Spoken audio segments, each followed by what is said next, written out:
sampai siap. Coba mulai coy ya. Coba mulai coy.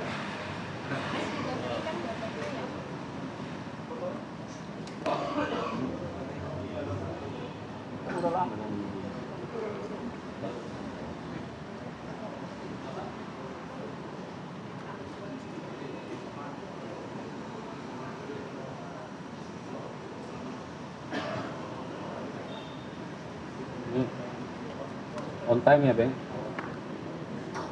On time. Apa on time?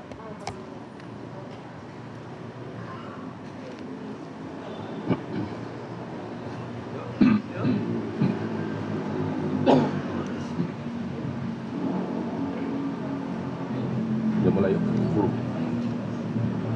Jadi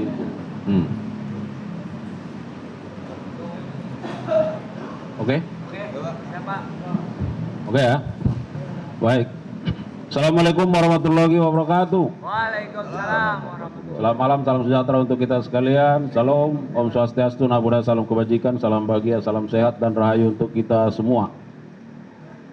Pak Direktur Penyidikan pada Jampitsus yang saya hormati, beserta para Kasubdit dan jajaran di Jampitsus, Kasubdit dan jajaran Puspenkum yang saya hormati, beserta yang teristimewa buat rekan-rekan media yang hadir pada kesempatan yang baik ini atas undangan kami.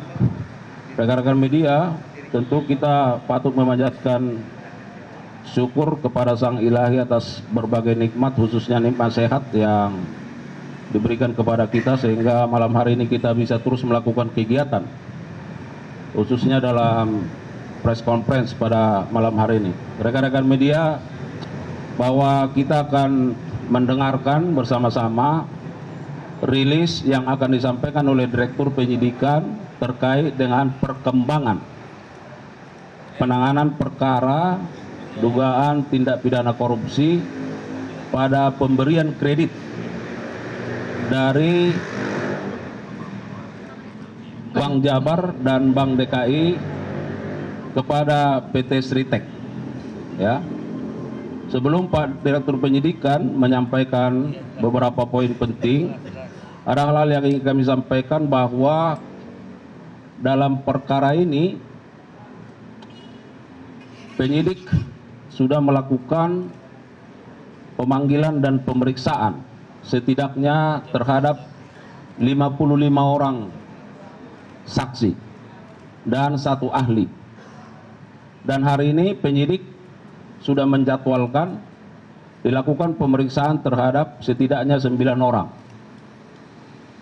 Dan bagaimana status terhadap saksi yang diperiksa dan dipanggil pada hari ini, tentu kita akan sama-sama mendengarkan keterangan yang akan disampaikan oleh Direktur Penyidikan. Kemudian dalam rangka bagaimana membuat terang tindak pidana ini, penyidik juga secara sungguh-sungguh sudah melakukan berbagai upaya-upaya seperti penggeledahan dan penyitaan, ya, yang dilakukan di beberapa tempat. Nah, tentu supaya lebih lengkap, mari kita sama-sama mendengarkan rilis atau keterangan yang akan disampaikan oleh Pak Direktur Penyidikan. Kepada Pak Dirjen kami persilakan.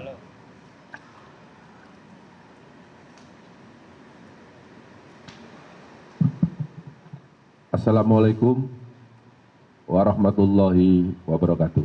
Waalaikumsalam warahmatullahi wabarakatuh. Selamat malam, salam sejahtera bagi kita semua. Yang saya hormati Bapak Kapus Penkum beserta jajaran, para Kasubdit yang hadir, yang mengikuti kontes malam ini, para teman-teman, saudara-saudara jurnalistik yang hadir. Pada malam hari ini saya akan menyampaikan perkembangan penyidikan perkara dugaan tindak pidana korupsi dalam pemberian kredit PT Bank Pembangunan Daerah Jawa Barat dan Banten, juga PT Bank DKI Jakarta kepada PT Sritek Rezeki Isman Tbk dan entitas anak usaha yang ada di bawahnya. Bahwa pada hari ini, hari Rabu, tanggal 21 Mei 2025, tim penyidik pada Jaksa Agung Muda Tindak Pidana Khusus Kejaksaan Republik Indonesia berdasarkan surat perintah penyidikan nomor 62 garis miring F.2 garis miring FD.2 garis miring 10/2024 tanggal 25 Oktober 2024 telah melakukan atau telah membawa 3 orang saksi. Yang pertama adalah Saudara DS selaku pemimpin divisi korporasi dan komersial PT Bank Pembangunan Daerah Jawa Barat dan Banten tahun 2020. Yang kedua, YM selaku Direktur Utama PT Bank DKI Jakarta tahun 2020. Kemudian yang ketiga adalah ISL selaku Direktur Utama PT Sri Rezeki Isman Tbk tahun 2005 sampai dengan tahun 2022. Yang bersangkutan dihadapkan kepada jaksa penyidik, kemudian dilakukan pemeriksaan di gedung Jampitsus Kejaksaan Republik Indonesia. Dan dalam pemeriksaan sebelumnya, penyidik sudah melakukan pemeriksaan terhadap 46 saksi, sebagaimana tadi yang telah disampaikan oleh Pak Kapus Penkum. Dan pada hari ini, penyidik juga melakukan pemeriksaan terhadap 9 saksi. Kemudian juga beberapa saat yang lalu, penyidik juga telah melakukan pemeriksaan terhadap 1 orang ahli. Setelah melakukan pemeriksaan terhadap para saksi tersebut di atas, penyidik memperoleh alat bukti yang cukup telah terjadi tindak pidana korupsi dalam pemberian kredit dari beberapa bank pemerintah kepada PT Sritek Rezeki Isman Tbk dengan nilai total outstanding atau tagihan yang belum dilunasi hingga bulan Oktober 2024 sebesar 3 triliun 588 miliar 650 juta 808 ribu rupiah, maaf, ribu 28 rupiah, 57 sen. Dengan perincian sebagai berikut. Untuk Bank Jateng sebesar 395 miliar 663 juta 215.800 rupiah. Kemudian untuk Bank BJB, Bank Banten dan Jawa Barat sebesar 543 miliar 980 juta 507.170 rupiah. Kemudian untuk Bank DKI sebesar 149 miliar 7 juta 85.018 rupiah, 57 sen.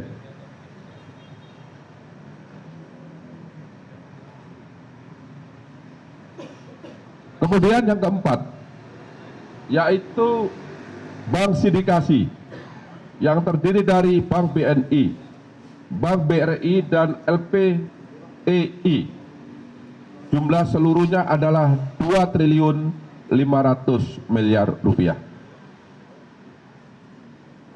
Selain pemberian kredit tersebut di atas, PT Sri Rejeki Isman Tbk juga mendapatkan pemberian kredit di bank swasta yang jumlahnya sebanyak 20 bank. Ini tidak saya sebut ya, karena banyak sekali, jumlahnya 20 bank. Adapun kasus posisi dapat kami jelaskan terhadap adanya pemberian kredit kepada PT Sri Rejeki Isman Tbk yang dilakukan secara melawan hukum dan mengakibatkan adanya kerugian keuangan negara, dapat disampaikan fakta-fakta sebagai berikut. Bahwa PT Sri Rejeki Isman Tbk merupakan perseroan terbatas yang beroperasi dalam bidang industri tekstil dan produk tekstil dengan komposisi kepemilikan saham yaitu PT Handelston Indonesia sebesar 59,03% dan masyarakat karena sudah TBK sebesar 40,97%. Bahwa dalam laporan keuangan PT Sri Rejeki Isman Tbk telah melaporkan adanya kerugian dengan nilai mencapai 1 miliar 08 US dollar atau setara dengan 15,65 triliun rupiah pada tahun 2021. Padahal sebelumnya pada tahun 2020 PT Sri Rejeki Isman masih mencatat keuntungan sebesar 85,32 US dollar Amerika atau setara dengan 1,24 triliun. Jadi ini ada keganjilan dalam 1 tahun mengalami keuntungan yang sangat signifikan, kemudian tahun berikutnya juga mengalami kerugian yang sangat signifikan. Inilah konsentrasi dari teman-teman penyidik. Kemudian PT Sri Rejeki Isman Tbk dan entitas anak perusahaannya memiliki kredit nilai total outstanding atau tagihan yang belum dilunasi hingga bulan Oktober tahun 2024 sebesar 3 triliun 588 miliar 650 juta 808.028 rupiah, 57 sen. Utang tersebut adalah kepada beberapa bank pemerintah, baik bank himbara yaitu himpunan bank milik negara maupun bank milik pemerintah daerah. Selain kredit tersebut di atas, PT Sri Rejeki Isman Tbk juga mendapatkan pemberian kredit dari 20 bank swasta. Sebenarnya tadi yang telah saya sampaikan. Kemudian, dalam pemberian kredit kepada PT Sri Rejeki Isman Tbk, JM selaku Direktur Utama PT Bank DKI dan DS selaku pimpinan divisi korporasi dan komisaris komersial PT Bank Pembangunan Daerah Jawa Barat dan Banten telah memberikan kredit secara melawan hukum karena tidak melakukan analisa yang memadai dan mentaati prosedur serta persyaratan yang telah ditetapkan, yaitu salah satunya adalah tidak terpenuhinya syarat kredit modal kerja karena hasil penilaian dari lembaga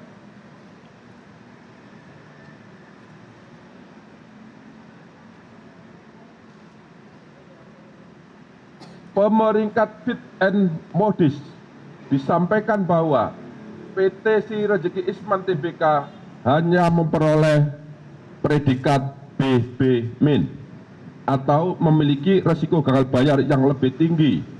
Padahal seharusnya pemberian kredit tanpa jaminan hanya dapat diberikan kepada perusahaan atau debitur yang memiliki peringkat A.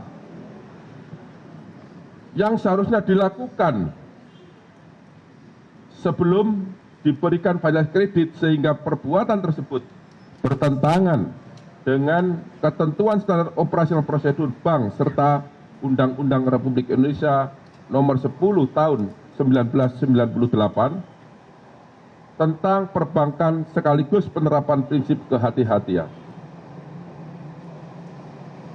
Bahwa pada saat ISL selaku Direktur Utama PT Si Rezeki Isman Tbk mendapatkan dana dari PT Bank Pembangunan Daerah Jawa Barat, Banten, dan PT Bank DKI Jakarta, terdapat fakta hukum bahwa dana tersebut tidak dipergunakan sebagaimana tujuan dari pemberian kredit, yaitu untuk modal kerja, tetapi disalahgunakan untuk membayar hutang dan membeli aset non-produktif sehingga tidak sesuai dengan peruntukan yang seharusnya.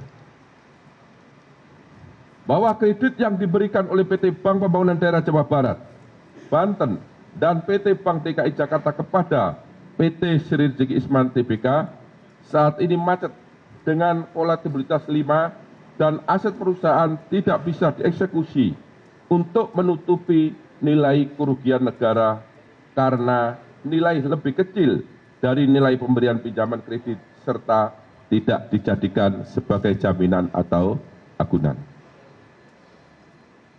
Bahwa PT Si Rezeki Isman Tbk dinyatakan pilot oleh Pengadilan Negeri Niaga Semarang melalui putusan nomor perkara 2/PDT.SUS homologasi _2024/PN Niaga Semarang.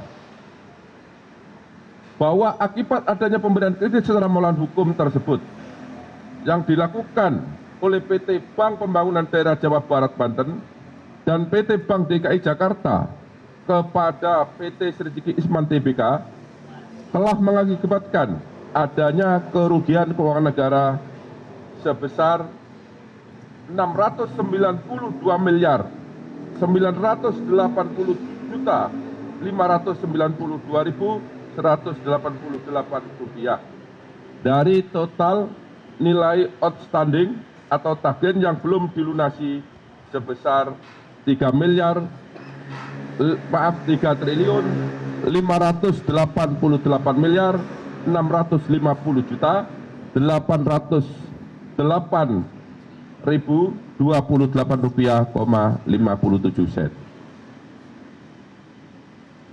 Kemudian setelah dilakukan pemeriksaan terhadap DS, kemudian terhadap YM dan terhadap ISL, pada hari ini Rabu tanggal 21 Mei tahun 2025, penyidik pada Jampitsus Kejaksaan Agung Republik Indonesia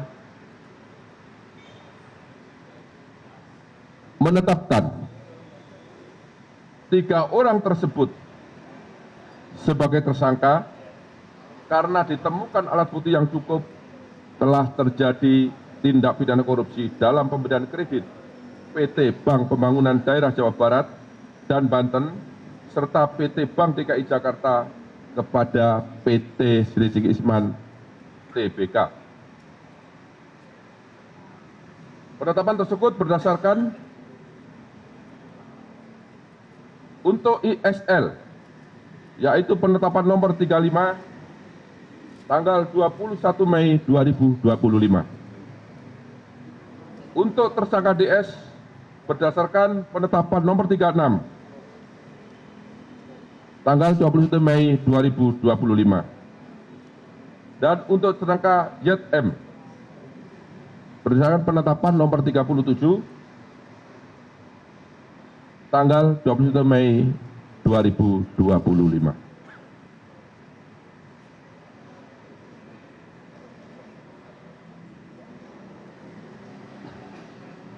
terhadap tersangka DS, tersangka YM, dan tersangka XSL disangka telah melanggar pasal 2 ayat 1 atau pasal 3 junto pasal 18 Undang-Undang Nomor 31 Tahun 1999 tentang pemberantasan tindak pidana korupsi sebagaimana telah diubah dengan Undang-Undang Nomor 20 Tahun 2001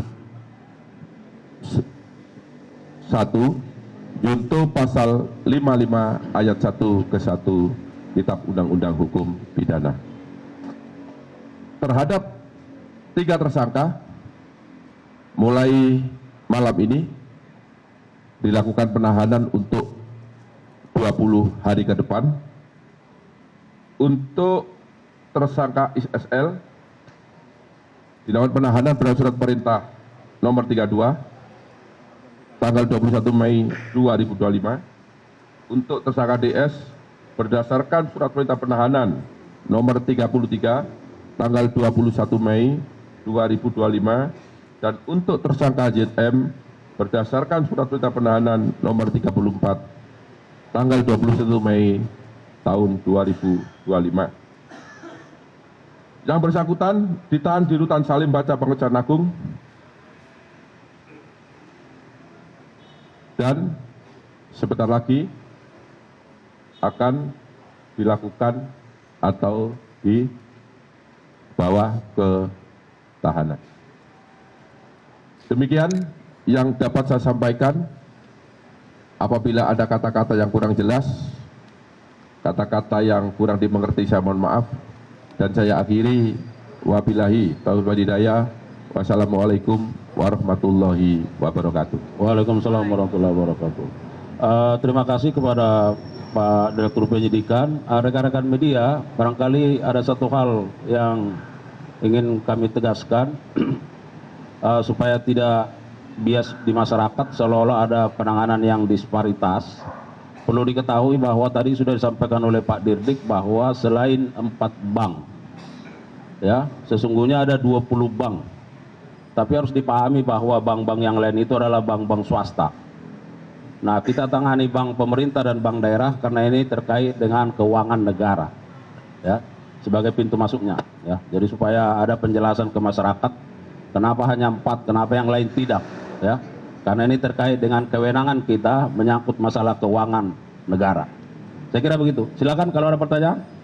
Yang abang ganteng dulu, yang baju apa? Ya.